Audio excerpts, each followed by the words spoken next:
Sabedoria lá do alto.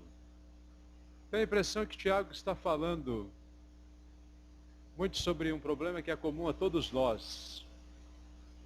O uso da língua, o problema que nós temos em dominar esse pequeno órgão. Quando nós não dominamos a nossa língua, nós não dominamos esse pequeno órgão, nós acabamos nos tornando escravos daquilo que nós falamos, das nossas palavras. E Tiago, ele, logo no capítulo 1, ele diz: irmãos, vamos ser tardios em irar, tardios em falar, e vamos estar prontos para ouvir. Parece-me que aqueles que receberam essa carta tinham esse desejo intenso de falar, talvez de estar na frente, de serem mestres, inclusive. E no capítulo 3, versículo 1, ele diz: meus irmãos, não vos torneis muitos de vós mestres, sabendo que havemos de receber maior juízo. Olha, cuidado. Você que acha que está na frente é algum privilégio, ele está falando, cuidado. Por quê? Porque você vai correr um grande risco. No versículo 2 ele diz: todos nós tropeçamos em muitas coisas. Se alguém não tropeça no falar, é perfeito varão, capaz de refrear também todo o corpo. No capítulo 3 eu entendo que ele está falando para toda a igreja, todos aqueles que estavam recebendo essa carta. Porém, tinha alguns que tinham esse interesse de estar na frente, de serem os mestres, de estarem comunicando a mensagem. E ele está dizendo como um alerta: cuidado. Cuidado com o uso, inclusive, da sua língua. Como proceder com sabedoria? Sabedoria lá do alto. Eu gostaria de fazer uma aplicação aos obreiros. Gostaria de fazer uma aplicação aos mestres que nós temos aqui. Gostaria de fazer uma aplicação àqueles que estão servindo na frente, na obra, dando exemplo, ensinando semana após semana. Aqueles que têm arregaçado as mangas e estão trabalhando, servindo a igreja do Senhor por todo esse Brasil. Como proceder com sabedoria lá do alto? Tiago 3, versículo 13 ao versículo 18, ele diz: quem entre vós é sábio e inteligente, sábio e entendido? Parece que o mundo dá muita ênfase, muita prioridade à sabedoria, QI, não é mesmo? A engenhosidade, a esperteza. Ele diz aqui no versículo 13: mostre com os seus diplomas que estão na parede e as grandes obras, os grandes monumentos que você tem construído.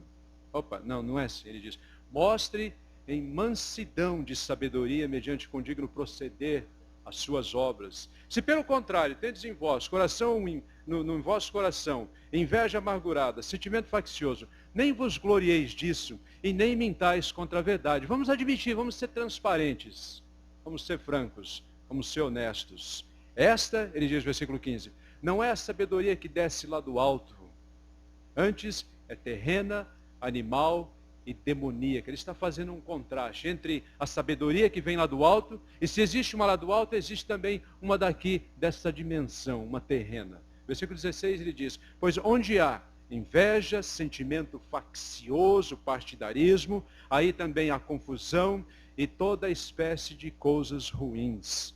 A sabedoria, porém, lá do alto é primeiramente pura, depois pacífica, indulgente, tratável, plena de misericórdia, de bons frutos, imparcial, sem fingimento. Ora, é em paz que se semeia o fruto da justiça para aqueles que promovem a paz. Cada dia, no nosso ministério, na obra do Senhor, nas nossas igrejas, e isso obviamente envolve relacionamentos, nós estamos plantando sementes.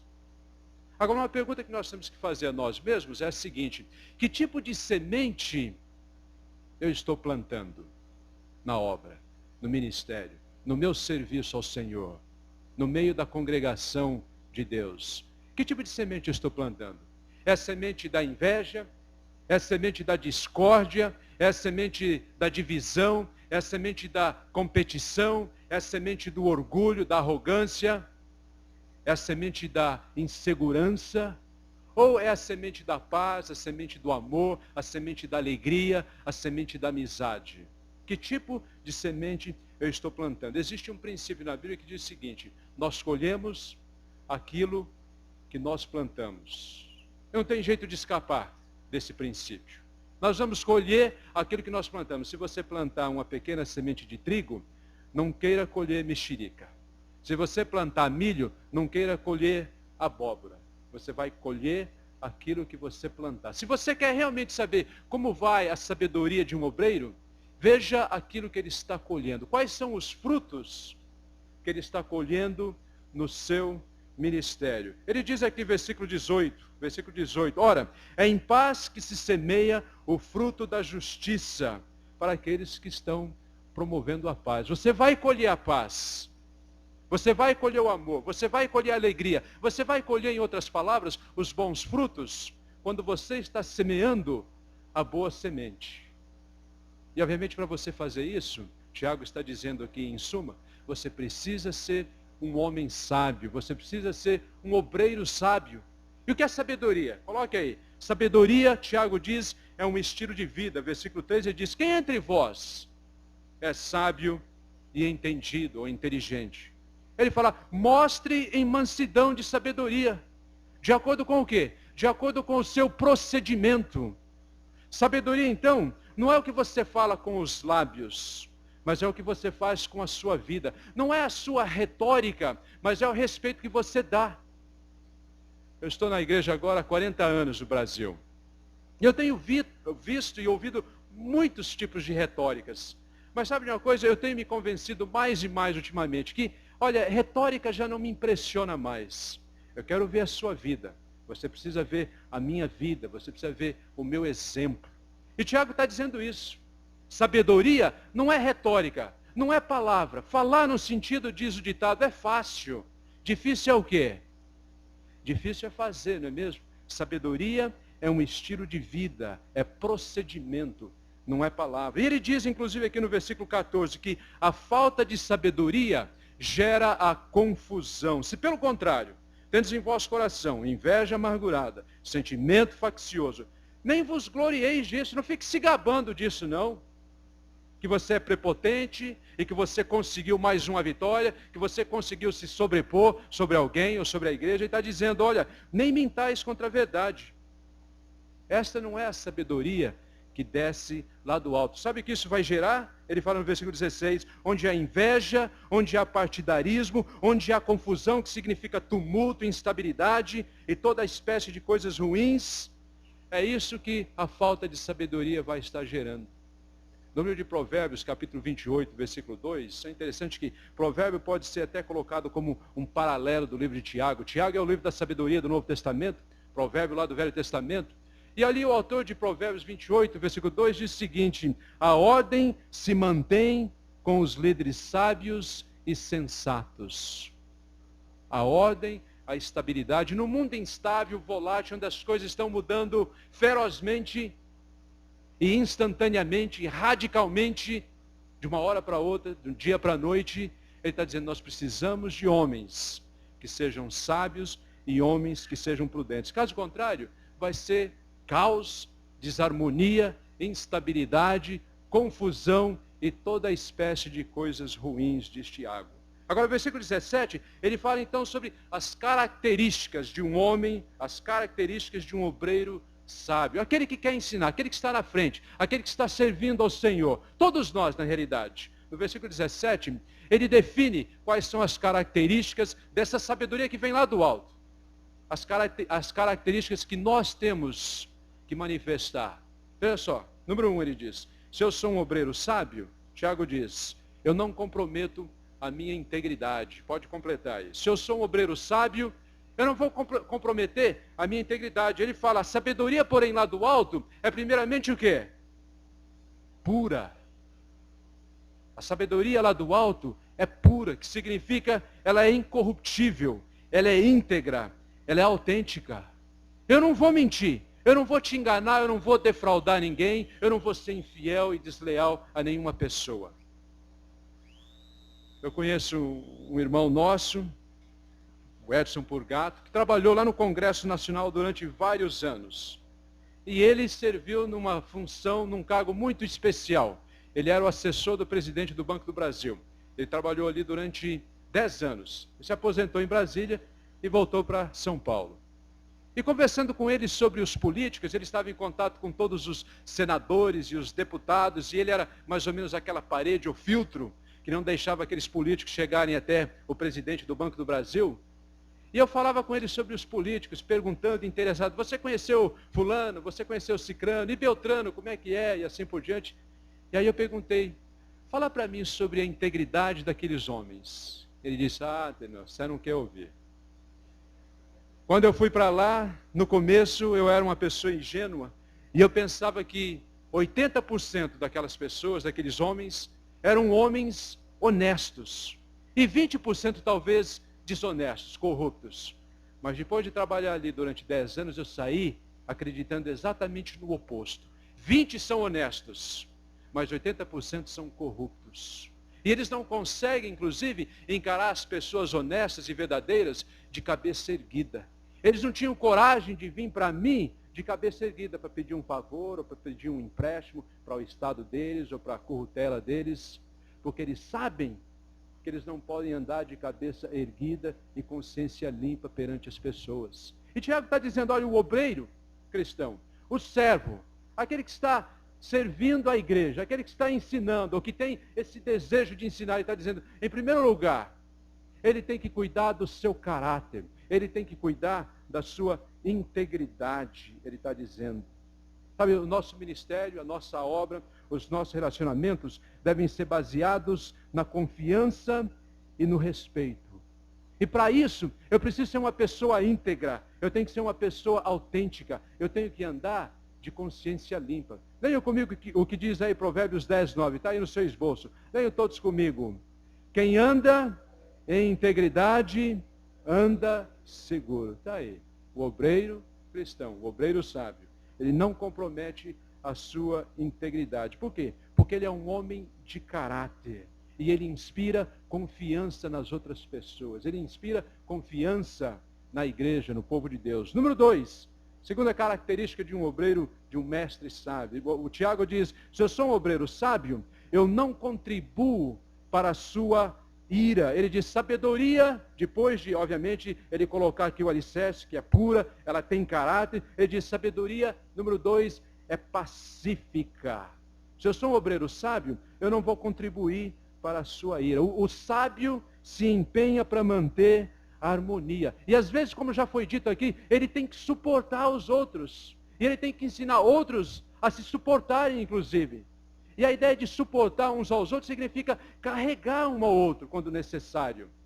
E sabe de uma coisa? Carregar o meu filho, carregar a minha filha, carregar um irmão querido, não é nada impossível. É difícil às vezes, é pesado, é um fardo às vezes, mas não é impossível. E é isso que ele faz. É isso que ele faz. Ele está disposto a pagar esse preço. Se eu sou um obreiro sábio, eu não vou contribuir para a ira dos meus irmãos. E existem pelo menos 2 formas que nós como obreiros, nós como pregadores, podemos contribuir para a ira dos nossos irmãos. A primeira é cobrando os nossos irmãos. E parece que tem pregadores que vivem com um chicote na mão. Eles vivem mais o papel de carrasco, de capataz, do que de servos. E sabe o retrato que eu tenho na mente da igreja onde eu sirvo? Uma igreja até certo ponto agraciada e privilegiada em vários aspectos. Eu tenho o retrato de pessoas que tiveram uma semana carregada. Uma semana difícil, lidando com problemas no trabalho, lidando com dificuldades às vezes nos seus lares, lidando com entraves nos seus relacionamentos, nos seus negócios.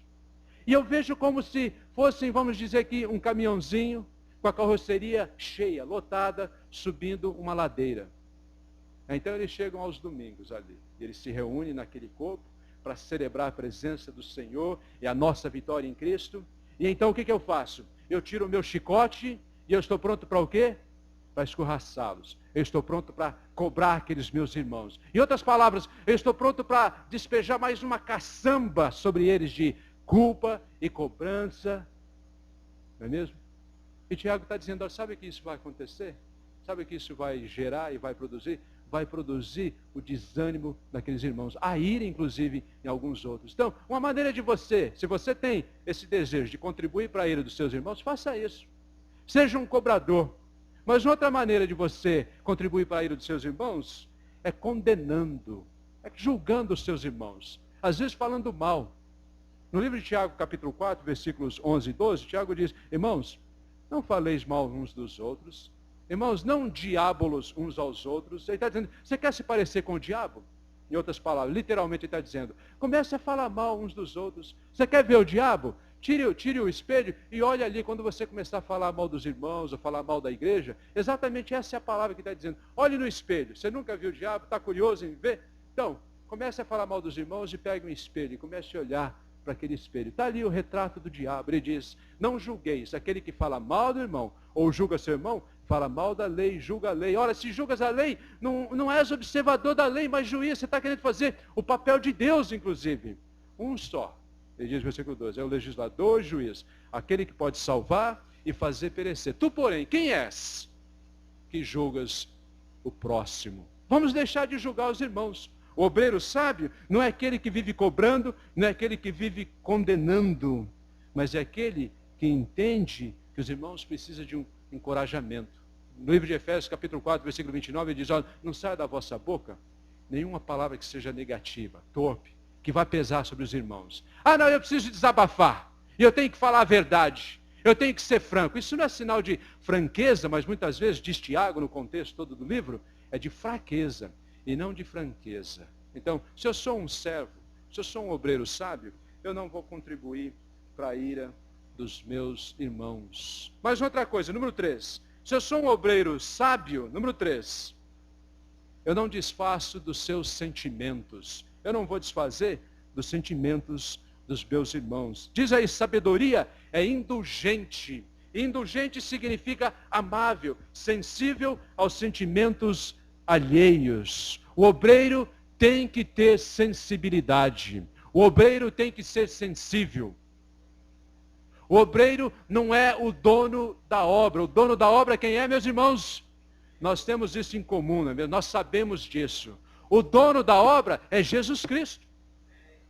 Não é o obreiro. Não é você.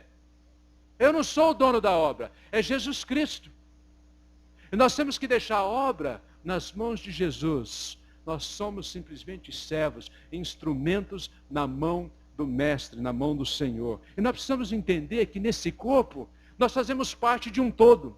De uma equipe, onde todos são valorizados, onde todos são importantes, onde todos são necessários, inclusive. 1 Coríntios, capítulo 12, versículo 21, o apóstolo Paulo diz, não podem os olhos dizer à mão, não precisamos de ti. Nem ainda a cabeça aos pés, não preciso de vós. Pelo contrário, os membros do corpo, que parecem ser mais fracos, são necessários, sim, ele diz. Pelo contrário, os membros do corpo, que parecem ser mais fracos, são importantes, sim, ele diz. Os que parecem menos dignos no corpo, esses damos muito maior honra. Também os que em nós não são decorosos, revestimos de especial honra. Mas os nossos membros nobres não têm necessidade disso. Contudo, Deus coordenou o corpo, concedendo muito mais honra àquilo que menos tinha.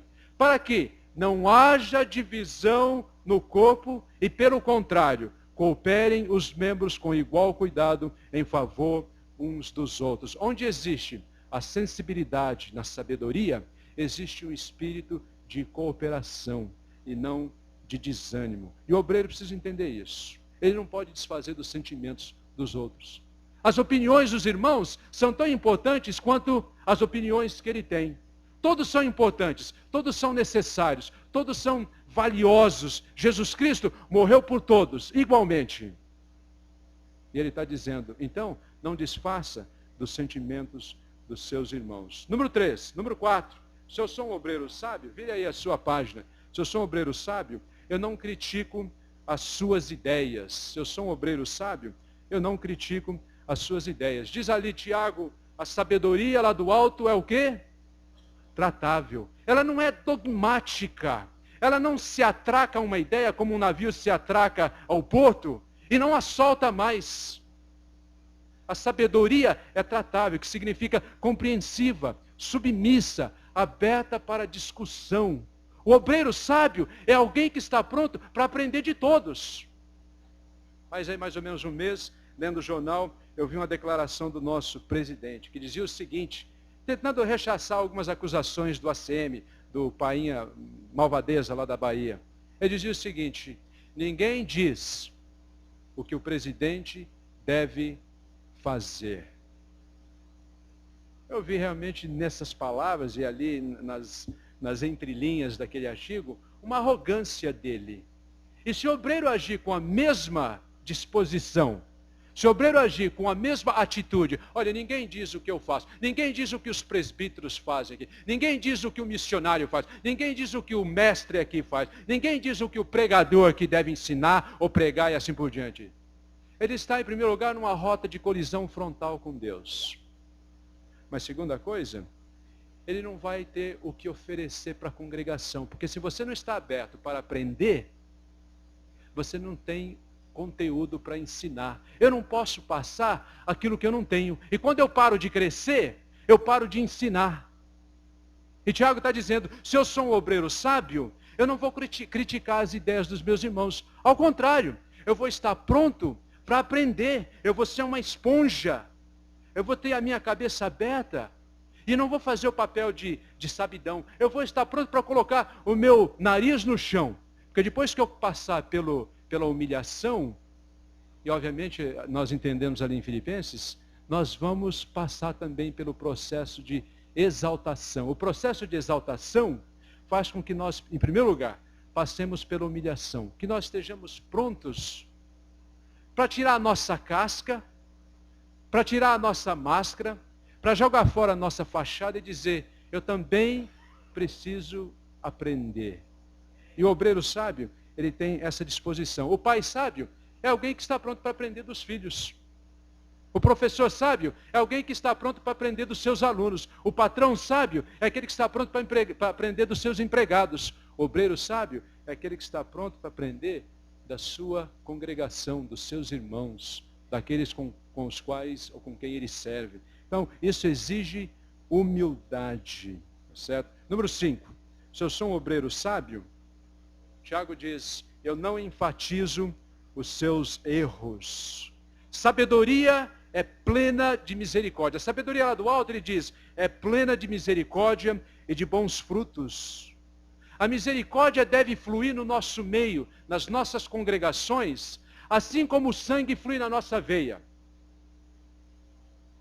Agora, quando esse sangue deixa de fluir, quando ele para, quando ele coagula na sua veia, o que é que significa isso, médico, doutor? Morreu, não é mesmo? Quando a misericórdia, acompanhada de gestos de amor e de perdão, de bons frutos, deixa de fluir no nosso meio, isso se torna somente uma retórica, somente palavras vazias, aquela congregação está morrendo.